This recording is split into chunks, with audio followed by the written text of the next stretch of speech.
Who's Vecna? An undead creature of great power.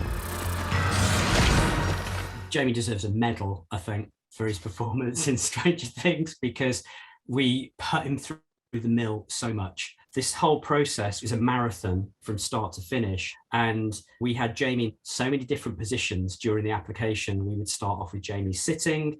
There'd be myself and my colleague Duncan Jarman. We'd be putting the ball cap on Jamie. If you had a massage table where we would lie Jamie face down, stick his back on, flip him over, stick his chest on, stand him up, sort the seams out, get his arms on, get his legs on, do all the overlaps and everything. It was taking us at least 5 hours just to glue stuff on and then do all the painting afterwards.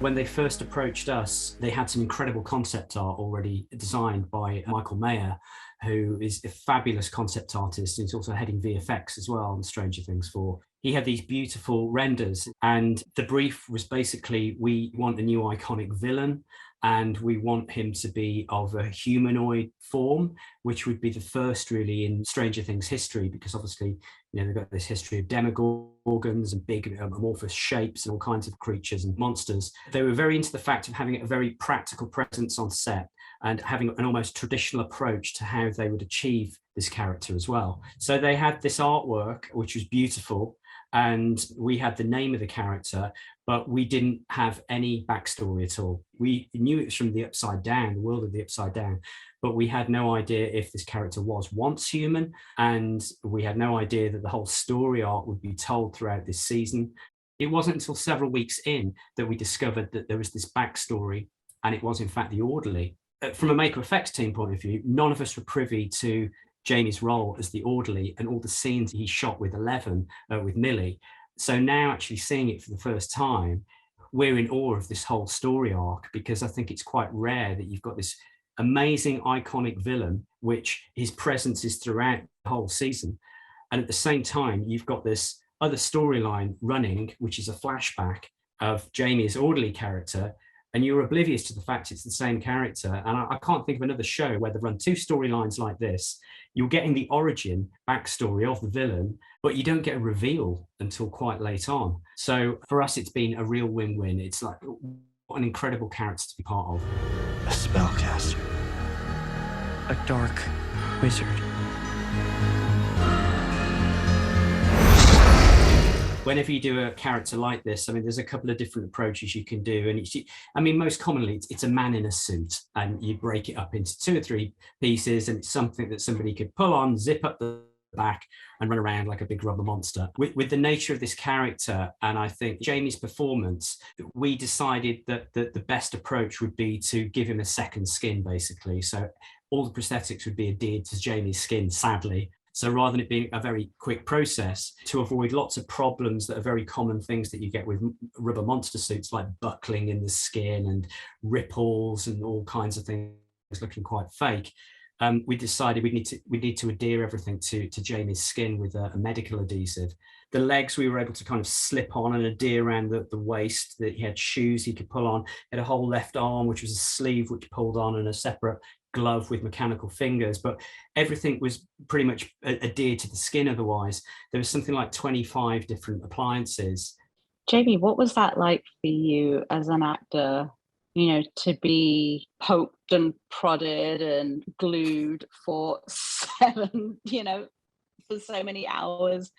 Talk about that and the mindset, and also like how heavy was it once everything was done to move around in? And we weighed it at some point, and it was around, and Barry, jump in if I'm wrong here, but it was around, half of me wants to say, it was like 150 pounds.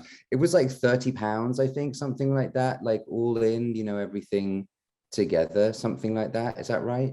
It was a mix of materials. We had X amount in silicone rubber, which are really heavy. And then the larger appliances, the arm and the leg pieces, were foam rubber. I mean, I remember just the cowl and the shoulders was ridiculous. I mean, that weight bearing down on Jamie's shoulders every day was intense. So I can imagine from Jamie's point of view, it was a workout every day. It was good though, because often I'd finish the day and the next day I'd be so tired and hungry that I would just eat everything that I could see in sight.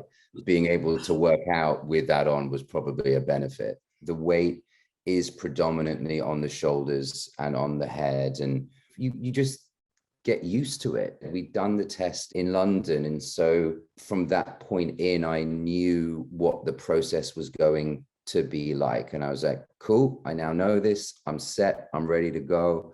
I know what I can do to kind of help myself get into the space that I need to be in. It's time for your suffering to end. The team atmosphere becomes a part of it, and it also creates a level of like focus as well, because then it's not like you're coming in and you've had all the experiences that you've had in the morning and you've got 20 minutes to go get ready and then you're on set.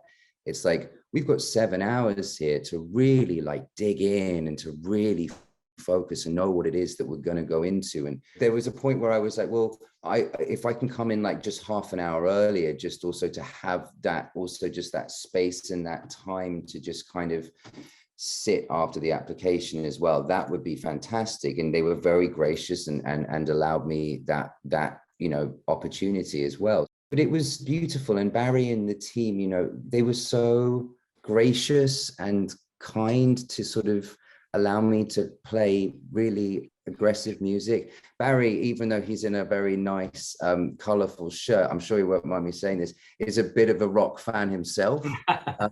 So, you know, I don't think it was too much of a challenge for them to have to listen to this aggressive music.